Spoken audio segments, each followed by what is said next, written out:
আগামী আগস্টে সাদা বলের ফরম্যাটে সিরিজ খেলতে বাংলাদেশে আসার কথা রয়েছে ভারতের। 3টি ওয়ানডে এবং 3 ম্যাচের টি-20 সিরিজটির সময়সূচিও ইতোমধ্যে ঘোষণা করে দিয়েছে বিসিবি। তবে সাম্প্রতিক উত্তেজনায় আসন্ন সিরিজটির ভবিষ্যৎ নিয়ে অনিশ্চয়তা দেখা দিয়েছে।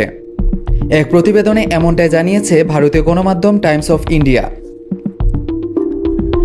সম্প্রতি কাশ্মীরের পেহেলগামে বন্দুকধারীর হামলাকে কেন্দ্র করে দুই চিরপ্রতিদ্বন্দ্বী ভারত এবং পাকিস্তানের মধ্যে চরম উত্তেজনা বিরাজ করছে।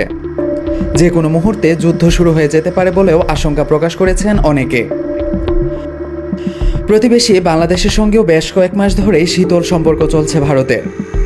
এর মধ্যে নতুন করে উত্তেজনা আরও বেড়েছে। এমন প্রেক্ষাপটে আগস্টে ভারতীয় ক্রিকেট দলের বাংলাদেশের সফর অনিশ্চয়তার মুখে পড়েছে। এই সফর ক্যালেন্ডারের অংশ হলেও এখনও কিছুই চূড়ান্ত হয়নি।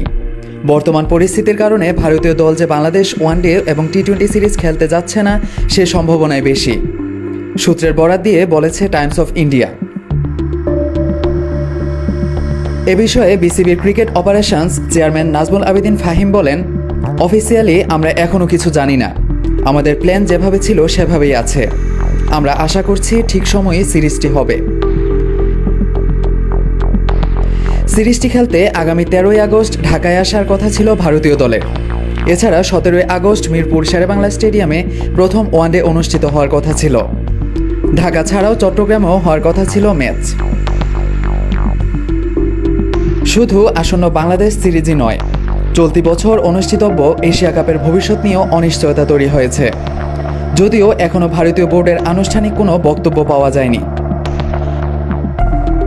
ভারত এবং বাংলাদেশের সিরিজের পরপরই মাঠে গড়ানোর কথা ছিল এশিয়া কাপ।